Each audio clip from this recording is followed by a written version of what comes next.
Hello students, कैसे हैं आप सभी लोग। तो चलिए स्टार्ट करते हैं हम आज का लेक्चर। और मैं उम्मीद करती हूँ कि आपने मेरा लास्ट लेक्चर देख लिया होगा जिसमें हमने receipt and payment account discuss किया था। ठीक है, and this is the third lecture of unit 1। हमारी जो यूनिट 1 थी नॉन प्रॉफिट ऑर्गेनाइजेशन, उसका ये थर्ड लेक्चर है। ठीक है, इस लेक्चर में हम डिस्कस क्या क्या करेंगे देख लेते हैं एक बार। The topic we will cover in this lecture is income and expenditure account. ठीक है, इनकम एंड एक्सपेंडिचर अकाउंट क्या होता है, इसके फीचर्स क्या है, ये सब हम देखेंगे इस लेक्चर में। उसके बाद हम देखेंगे क्या स्टेप्स होते हैं इसके प्रिपरेशन में। ठीक है, कौन कौन से स्टेप फॉलो किए जाते हैं इनकम एंड एक्सपेंडिचर अकाउंट बनाने में। उसके बाद हम एक प्रैक्टिकल प्रॉब्लम देखेंगे, एक क्वेश्चन करेंगे इस टॉपिक पे। उसके बाद हम देखेंगे receipt and payment account and income and expenditure account, दोनों के बीच में डिफरेंसेस क्या क्या होते हैं। ठीक है, तो चलिए विदाउट वेस्टिंग एनी टाइम हम लेक्चर आज का शुरू करते हैं। Income and expenditure account. ठीक है, तो नाम ही बता रहा है इनकम एंड एक्सपेंडिचर, यानी इस अकाउंट में ऑर्गेनाइजेशन की, नॉन प्रॉफिट ऑर्गेनाइजेशन की जितनी भी इनकम हुई है और जितने भी खर्चे हैं, जितने भी एक्सपेंडिचर हैं, उन सब की समरी होती है। ठीक है, किसी भी फाइनेंशियल ईयर में ऑर्गेनाइजेशन की जितनी भी इनकम हुई है, ठीक है, और ऑर्गेनाइजेशन के जितने भी खर्चे हुए हैं, उन सब की समरी इस अकाउंट में बनाया जाता है। ठीक है, and this account is just like the PL account. आपने ट्रेडिंग ऑर्गेनाइजेशन के केस में पीएल अकाउंट पढ़ा था ना, प्रॉफिट एंड लॉस अकाउंट। ठीक है, तो ये जो इनकम एंड एक्सपेंडिचर अकाउंट है, नॉन ट्रेडिंग ऑर्गेनाइजेशन में जो ऑर्गेनाइजेशन है वो इनकम एंड एक्सपेंडिचर अकाउंट बनाती है। ठीक है, जो ट्रेडिंग ऑर्गेनाइजेशन होती है, यानी जो नॉर्मल कंपनीज वगैरह होते हैं, ठीक है, वो प्रॉफिट एंड लॉस अकाउंट बनाते हैं। और जो नॉन ट्रेडिंग ऑर्गेनाइजेशन होती है वो क्या बनाती है, इनकम एंड एक्सपेंडिचर अकाउंट। ठीक है, और ये अकाउंट भी एकदम पीएल अकाउंट की तरह किस पे बनता है, अक्रूवल बेसिस पे। अक्रूवल बेसिस हमने पढ़ा था ना, क्या होता है अक्रूवल बेसिस, हमने 11th क्लास में पढ़ा था। अक्रूवल बेसिस क्या होता है, अकाउंटिंग के दो बेसिस होते हैं। ठीक है, अकाउंटिंग के दो बेसिस होते हैं, कौन कौन से, जल्दी से बताइए कौन कौन से दो बेसिस होते हैं। एक होता है कैश बेसिस और दूसरा क्या होता है, अक्रूवल बेसिस। अक्रूवल बेसिस क्या कहता था, अक्रूवल बेसिस में ये कहा गया है कि रेवेन्यू को रिकॉग्नाइज तब किया जाता है when it is earn rather than when it is receive. ठीक है, यानी रेवेन्यू को बुक ऑफ अकाउंट में कब रिकॉर्ड किया जाता है, जब रेवेन्यू अर्न किया जाए, ना कि जब वो रिसीव हुआ है कैश बेसिस में। ठीक है, ऑर्गेनाइजेशन ने अगर कुछ ऑर्गेनाइजेशन ने रेवेन्यू अर्न किया है तो भले ही उसका पैसा उसे इस महीने नहीं मिला, कोई बात नहीं, अगले महीने मिलेगा, उसके अगले महीने मिलेगा। ठीक है, बट उसने अर्न कर लिया तो उसे रिकॉर्ड किया जाएगा। ऐसे कोई एक्सपेंसेस है, अगर वो खर्चा हो गया है तो उसे बुक ऑफ अकाउंट में रिकॉर्ड किया जाएगा। ठीक है, भले ही उसका पेमेंट हमने अभी नहीं किया है, शायद हम बाद में 1 महीने बाद, 2 महीने बाद पेमेंट करेंगे, but if the expense incurred, अगर कोई एक्सपेंस इनकर हुआ है तो उसे हम बुक ऑफ अकाउंट में रिकॉर्ड करेंगे। ठीक है, तो this is income and expenditure account. तो income and expenditure account is just like PL account, ये एकदम प्रॉफिट एंड लॉस अकाउंट की तरह होता है। ठीक है, और ये अक्रूवल बेसिस पे बनाया जाता है। ठीक है, नेक्स्ट जो पॉइंट है दैट इज वेरी इंपॉर्टेंट, कि ये जो इनकम एंड एक्सपेंडिचर अकाउंट है इसमें only the revenue items are recorded. याद है हमने जब रिसिप्ट एंड पेमेंट अकाउंट पढ़ा था तो वहां पे capital item and revenue item दोनों को रिकॉर्ड करते थे। ठीक है, बट ये जो इनकम एंड एक्सपेंडिचर अकाउंट है इसमें एक खास बात है कि ओनली रेवेन्यू आइटम, यहाँ पे लिखा है ना, only revenue items are recorded. ठीक है, और इसका जो बैलेंस आता है लास्ट में वो सरप्लस या डिफिसिट आता है। ठीक है, और मैं उम्मीद कर रही हूँ आपको रेवेन्यू आइटम पता होगा, पता है ना रेवेन्यू आइटम क्या होते हैं। आइटम्स दो टाइप के होते हैं, एक रेवेन्यू आइटम और एक कैपिटल आइटम। ठीक है, रेवेन्यू आइटम मोटा मोटा ये समझ सकते हैं कि जो शॉर्ट ड्यूरेशन के होते हैं, 1 साल से कम ड्यूरेशन के जो आइटम्स होते हैं। ठीक है, 1 साल से कम ड्यूरेशन के रेवेन्यू या एक्सपेंडिचर। ठीक है, जो शॉर्ट ड्यूरेशन के होते हैं उन्हें रेवेन्यू आइटम कहते हैं, जबकि कैपिटल आइटम क्या होते हैं, जो लॉन्ग ड्यूरेशन के होते हैं, लॉन्ग पीरियड ऑफ टाइम के होते हैं, उन्हें कैपिटल आइटम कहते हैं। तो इनकम एंड एक्सपेंडिचर अकाउंट में only revenue items are recorded. ठीक है, नेक्स्ट पॉइंट है, बहुत ही खास पॉइंट है इसमें, जितने भी रेवेन्यू आइटम है relating to current period are shown in this account. ये जो इनकम एंड एक्सपेंडिचर अकाउंट है, ठीक है, हमने इससे पहले वाले पॉइंट में समझ लिया कि यहाँ पे कैपिटल आइटम नहीं रिकॉर्ड किए जाते हैं, यहाँ पे केवल रेवेन्यू आइटम रिकॉर्ड किए जाते हैं। ठीक है, बट एक और इसमें खास बात है कि the item relating to current period, current financial year, याद रखिए, अगर आप फाइनेंशियल ईयर 2019-20 का इनकम एंड एक्सपेंडिचर अकाउंट बना रहे हैं, तो जितने भी रेवेन्यू एक्सपेंडिचर हैं एंड रेवेन्यू इनकम है ऑफ पर्टिकुलर फाइनेंशियल ईयर 2019-20 उसी के रिकॉर्ड किए जाएंगे। आगे 2020-21 के जो खर्चे हैं या पीछे 2018-19 के जो एक्सपेंडिचर पहले हो गए हैं, उनको नहीं रिकॉर्ड किया जाता है। ठीक है, जबकि आपने रिसिप्ट एंड पेमेंट में क्या पढ़ा था, चाहे सक्सीडिंग पीरियड हो, चाहे प्रीसीडिंग पीरियड हो, चाहे करंट पीरियड हो, सबके आइटम रिकॉर्ड किए जाते थे अगर उसका कैश में पेमेंट हुआ है या रिसीव हुआ है उस फाइनेंशियल ईयर में। ठीक है, लेकिन ये जो इनकम एंड एक्सपेंडिचर अकाउंट है, इसमें ये अलग है। यहाँ पे क्या है, पहला डिफरेंस क्या है, सबसे पहले तो केवल रेवेन्यू आइटम रिकॉर्ड करेंगे, कैपिटल आइटम नहीं रिकॉर्ड करेंगे। ठीक है, दूसरा क्या है, केवल करंट पीरियड से रिलेटेड आइटम, यानी उस फाइनेंशियल ईयर से रिलेटेड जो खर्चे हैं, जो इनकम है, उन्हीं को रिकॉर्ड किया जाता है। ठीक है, this is very important point. अगला जो पॉइंट है इनकम एंड एक्सपेंडिचर से रिलेटेड, दैट इज जो इनकम एंड एक्सपेंडिचर अकाउंट होता है वो शो करता है नेट ऑपरेटिंग रिजल्ट। ठीक है, in the form of surplus और डिफिसिट। याद रखिए, आप प्रॉफिट एंड लॉस अकाउंट जब बनाते थे वहां पे आप प्रॉफिट या लॉस की बात करते थे, बट ये जो इनकम एंड एक्सपेंडिचर अकाउंट है, यहाँ पे we talk about surplus and deficit. Surplus मतलब क्या होता है, if income is more than expenditure it is called surplus, if expenditure is more than income it is called deficit. ठीक है, income ज्यादा है खर्चे कम है तो क्या हुआ, सरप्लस। अगर खर्चे ज्यादा है इनकम कम है तो क्या हुआ, डिफिसिट। डिफिसिट मतलब कमी। ठीक है, और जो भी सरप्लस या डिफिसिट होता था इसको कहाँ ट्रांसफर करते थे, कैपिटल फंड में। ठीक है, ट्रेडिंग ऑर्गेनाइजेशन के केस में क्या होता है, कैपिटल। नॉन ट्रेडिंग ऑर्गेनाइजेशन के केस में क्या होता है, कैपिटल फंड। ठीक है, थोड़े थोड़े डिफरेंस है। ठीक है, तो चलिए हम डिस्कस भी करते जा रहे हैं। अच्छा, एक स्टूडेंट्स, एक बहुत ही इंपॉर्टेंट बात है, ये मैं आपको हैंड टू हैंड नोट्स भी प्रोवाइड करते जा रही हूँ। ठीक है, तो आप ये जो स्क्रीन है इसको पॉज करके या तो इन पॉइंट को जॉट डाउन करिए, नहीं तो आप इसका स्क्रीनशॉट जरूर ले लीजिएगा। ठीक है, क्योंकि मैंने बहुत बार देखा है स्टूडेंट को कॉन्सेप्ट तो समझ में आ गया but he is unable to express, he is unable to write on the copy, copy पर लिख नहीं पा रहा है। ठीक है, क्योंकि राइटिंग की हैबिट बहुत इंपॉर्टेंट है। अभी आप क्लास 12th में हैं, अभी आपको बहुत लिखना है। ठीक है, तो लिखने की प्रैक्टिस भी करनी है, नोट्स बनाने की प्रैक्टिस भी हमें करनी है। ठीक है, तो इसलिए मैं आपको नोट्स के फॉर्म में ये देती भी जा रही हूँ। आप वीडियो पॉज करिए और ये जो पॉइंट है इनको जॉट डाउन करिए। ठीक है, अब अगला सवाल आता है कि ये जो इनकम एंड एक्सपेंडिचर अकाउंट है ये बनाएंगे कैसे। तो income and expenditure account is prepared on accrual basis. ये जो इनकम एंड एक्सपेंडिचर अकाउंट है ये अक्रूवल बेसिस पे बनता है, ये तो हमने पढ़ लिया। ठीक है, और ये कैसे बनेगा, या तो याद रखिए आपको क्वेश्चन में या तो ट्रायल बैलेंस दिया रहेगा और कुछ एडजस्टमेंट दिए रहेंगे, उसके बेसिस पे बनाएंगे, या फिर आपको receipt and payment account question में दिया रहेगा। ठीक है, और उसके साथ कुछ अदर इंफॉर्मेशन, कुछ एडजस्टमेंट दिए रहेंगे।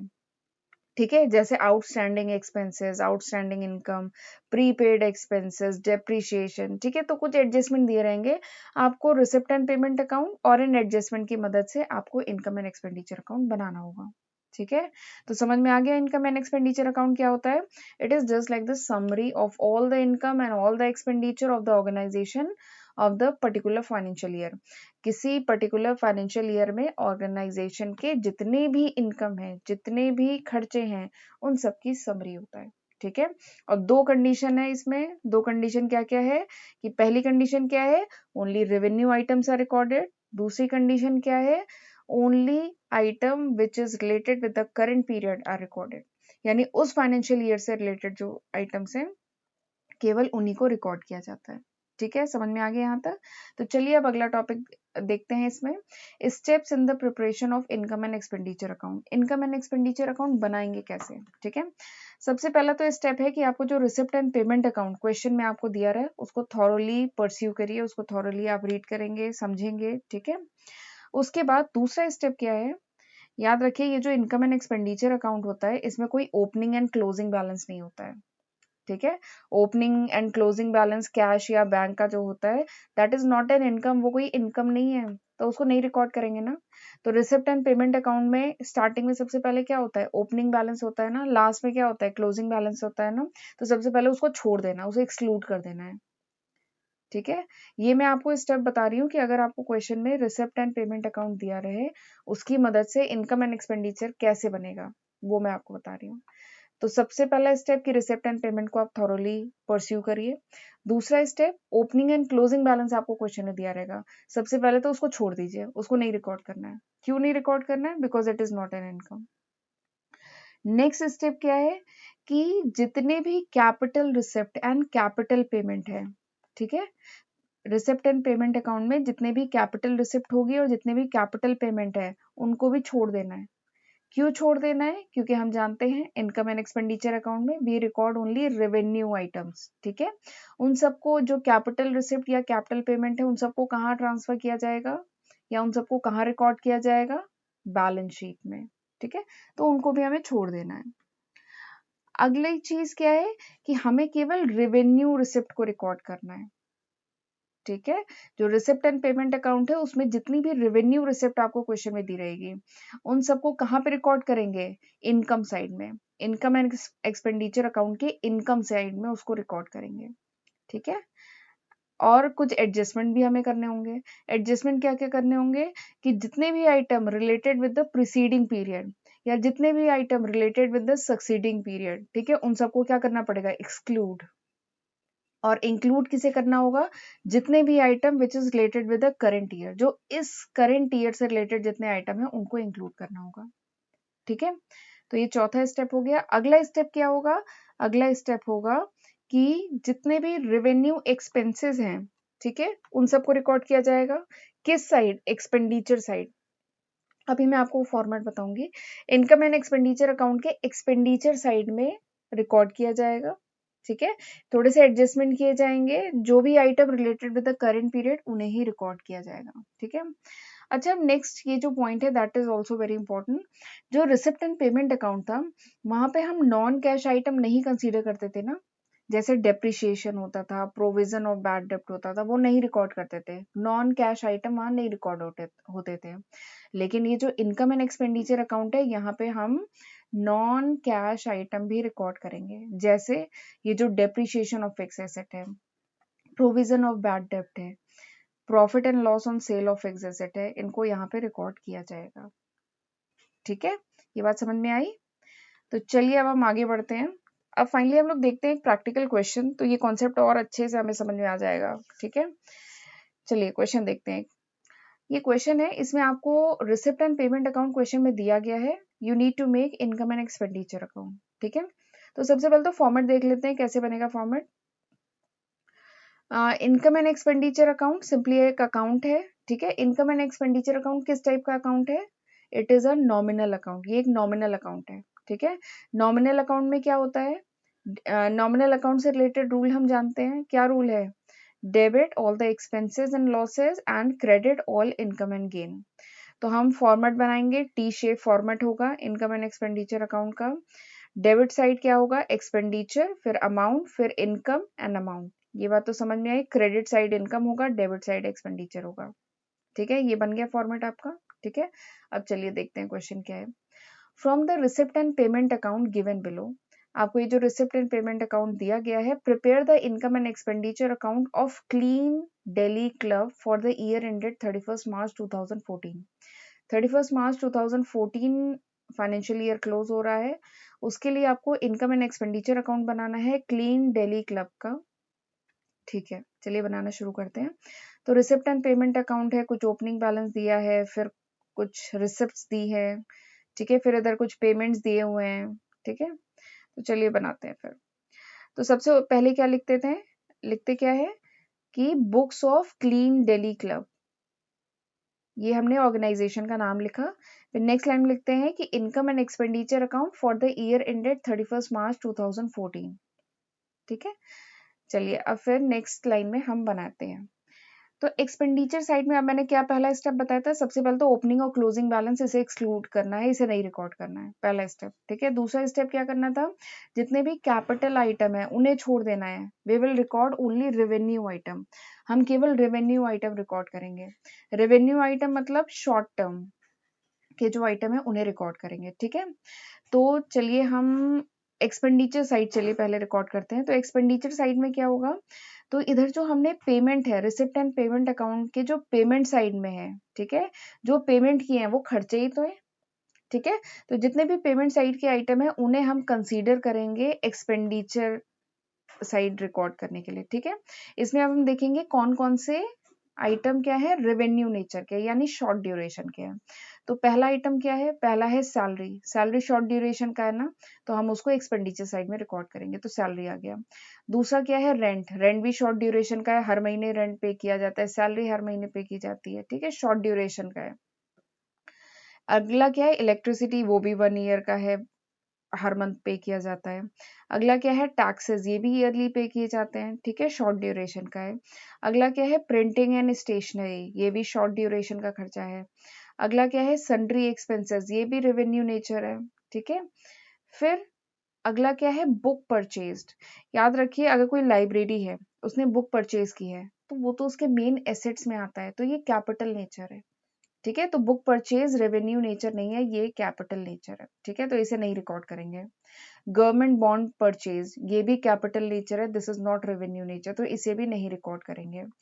Fix deposit with bank, bank के साथ एफडी कराई, बैंक में एफडी कराई है, तो ये भी कैपिटल नेचर है, इसे भी नहीं रिकॉर्ड करेंगे, ठीक है। उसके बाद है क्लोजिंग बैलेंस। क्लोजिंग बैलेंस भी तो नहीं रिकॉर्ड करना था, ठीक है। तो हमें समझ में आ गया, हमें सैलरी से लेकर के सन्ड्री एक्सपेंसेस तक रिकॉर्ड करना है, ठीक है, क्योंकि इसके बाद के जो आइटम है वो क्या है, वो कैपिटल नेचर है। तो हमने क्या किया, सैलरी से लेके सन्ड्री एक्सपेंसेस को यहाँ के एक्सपेंडिचर साइड में रिकॉर्ड कर दिया। जो जो अमाउंट है, salary 1500, rent 800, electricity 3500, taxes 1700, printing stationery 380, sundry expenses 920, तो हमने इसे रिकॉर्ड कर दिया, ठीक है। Now come to income side. अब इनकम साइड आ जाइए। तो रिसिप्ट एंड पेमेंट अकाउंट के जो रिसिप्ट, जो रिसीविंग्स हुई है, वही तो ऑर्गेनाइजेशन की इनकम हो सकती है, उन्हीं में से कुछ हो सकते हैं, ठीक है। तो हम रिसीविंग साइड देखेंगे, रिसिप्ट साइड देखेंगे। सबसे पहला क्या है, ओपनिंग बैलेंस, तो मैंने बताया तो ओपनिंग बैलेंस तो एकदम रिकॉर्ड नहीं करना है, ये इनकम नहीं है। अगला क्या है, सब्सक्रिप्शन, हाँ सब्सक्रिप्शन तो इनकम होती है, तो इसे रिकॉर्ड कर लेंगे। एंट्रेंस फी, एंट्रेंस फी क्या है, ये भी इनकम होती है, तो इसको रिकॉर्ड कर लेंगे, ठीक है। अगला क्या है, डोनेशन, ये भी इनकम होती है, इसको रिकॉर्ड कर लेंगे। रेंट ऑफ हॉल, हॉल का जो रेंट है ये भी रेवेन्यू नेचर की इनकम है, ठीक है, तो इसे भी रिकॉर्ड कर लेंगे। अगला क्या है, सेल ऑफ इन्वेस्टमेंट, तो याद रखिए इन्वेस्टमेंट जो होता है वो कैपिटल नेचर होता है, ठीक है, तो वो अगर सेल किया गया है तो वो कैपिटल नेचर है, it will not be recorded, इसको नहीं रिकॉर्ड करेंगे, ठीक है। तो यानी सब्सक्रिप्शन, एंट्रेंस फी, डोनेशन और रेंट ऑफ हॉल, इन सबको इनकम साइड में रिकॉर्ड करेंगे।